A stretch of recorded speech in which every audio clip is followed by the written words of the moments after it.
আজকের এই ক্লাসটিতে মাত্র 10টি গুরুত্বপূর্ণ শব্দ দিয়ে আমি ক্লাসটি তৈরি করেছি। ইনশাআল্লাহ আমরা এই প্রত্যেকটি শব্দ খুব ভালো করে মুখস্থ করব এবং মুখস্থ হওয়ার পরে কিভাবে নিজে নিজে বাক্য তৈরি করে আরবিতে কথা বলবো। দর্শক, ওয়েলকাম ব্যাক, আসসালামু আলাইকুম। স্কিপ না করে শুরু থেকে শেষ পর্যন্ত আমার সাথে থাকবেন ইনশাআল্লাহ। আমি প্রথম শব্দের অর্থগুলো বলে যাব, এরপর হচ্ছে শব্দের অর্থ মুখস্থ হওয়ার পরে কিভাবে বাক্য তৈরি করবেন সেই ব্যাপারে একটু আলোচনা করব। সর্বপ্রথম এখানে যে শব্দটি লিখেছি সেটি হচ্ছে বাইদ। বাইদ মানে হচ্ছে দূরে, গেরিব নিকটে, আসান কারণ, ইয়ানি মানে, হাল্লাক সেলুন, খাইয়াত দর্জি, গাচ্ছিল ধলাই করা, ওয়াসাক ময়লা, গিত্তা ফেলে দেওয়া। দর্শক, যখন শব্দের অর্থ আপনি মুখস্থ করবেন প্লিজ একটু ভালো করে মুখস্থ করবেন, যেন আপনি যখন স্পিকিং করবেন, যখন কথা বলবেন, যেন এমনটা না হয় যে আপনি ভুলে যান। আর প্রথম আপনার কাছে মনে হবে যে আপনি ভুলে যাচ্ছেন, মনে থাকতেছে না। হ্যাঁ, এমনটা হবে, বাট আপনাকে চেষ্টা করতে হবে, প্র্যাকটিস করতে হবে, মাইন্ড ইট। ঠিক আছে? আচ্ছা, তো প্রথম এখানে আমরা কি লিখেছি? বাইদ। বাইদ মানে দূরে। আমরা প্রতিদিন কিন্তু এই ধরনের কথা বলে থাকি যে এই রাস্তাটি মনে হয় অনেক দূরে, সে মনে হয় অনেক দূরে আছে, এই কাজটি এখন বা এই কোম্পানিটা অনেক দূরের কোম্পানি, ঠিক আছে, সে কত দূরে আছে, এখান থেকে রাস্তাটি কত দূর, সামথিং লাইক দ্যাট। জাস্ট আমি কয়েকটি বাক্য এখানে বলেছি। এই কথাগুলো আমরা কীভাবে আরবিতে বলবো দেখেন। আমি যদি বলি এই রাস্তাটি অনেক দূরে আছে, দর্শক এই কথাগুলো আমরা কীভাবে বলবো দেখেন। আমি প্রত্যেকটি ভিডিওতে আমি আপনাদেরকে বলে থাকি যে আমরা জাস্ট শব্দের সাথে শব্দ মিলিয়ে মনের ভাব প্রকাশ করব। সুপ্রিয় দর্শক, তাহলে আমি কি বলেছি?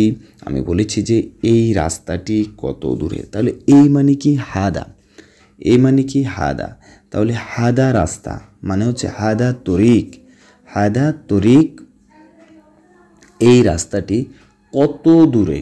কত মানে কত, কাম, দূরে মানে বাইত। তাহলে হাদা তরিক কাম বাইত। কাম বাইত কত দূরে, কাম মানে কত, বাইত মানে দূরে। আমি আপনাদেরকে আরও বলেছি এবং বলবো ইনশাল্লাহ প্রত্যেকটি ভিডিওতে যে আমরা যখন কাউকে কোনো প্রশ্ন করব আরবিতে, আমরা কোনো কিছু এখানে ইনক্লুড করব না, কোনো কিছু সেন্স করব না, জাস্ট হাবোধক বাক্যটাকে কথা শেষে ধাক্কা দিব, তখনই সেটি প্রশ্নবোধক বাক্যে রূপান্তরিত হয়ে যাবে।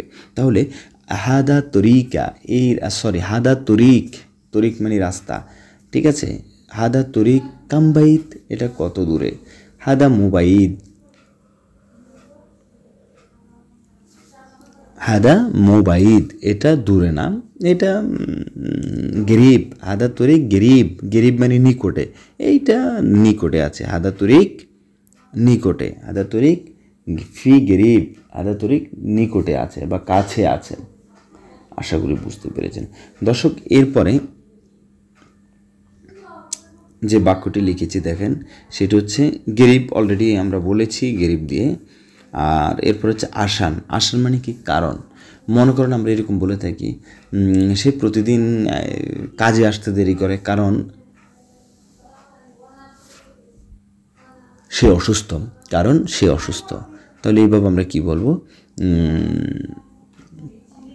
আসান হুয়া মারিদ, কারণ সে অসুস্থ।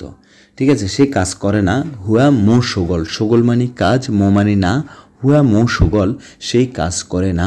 আসান হুয়া মারিদ, কারণ হচ্ছে সে অসুস্থ। আসান হুয়া মারিদ, কারণ সে অসুস্থ।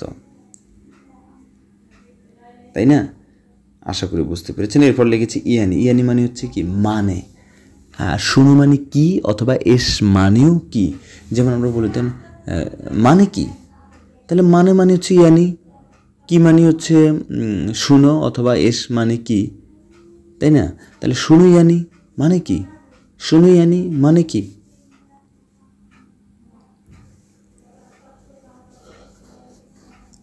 দর্শক, এই ইয়ানি দিয়ে আমরা আরও অনেক বাক্য তৈরি করতে পারি, বিভিন্ন সময় ব্যবহার হয়। মানে হচ্ছে তুমি এখানে আজকে থাকবে। অনেক সময় আমরা কথার মাঝে এরকম মানে হচ্ছে তুমি আজকে যাবা না, ঠিক আছে, এরকম।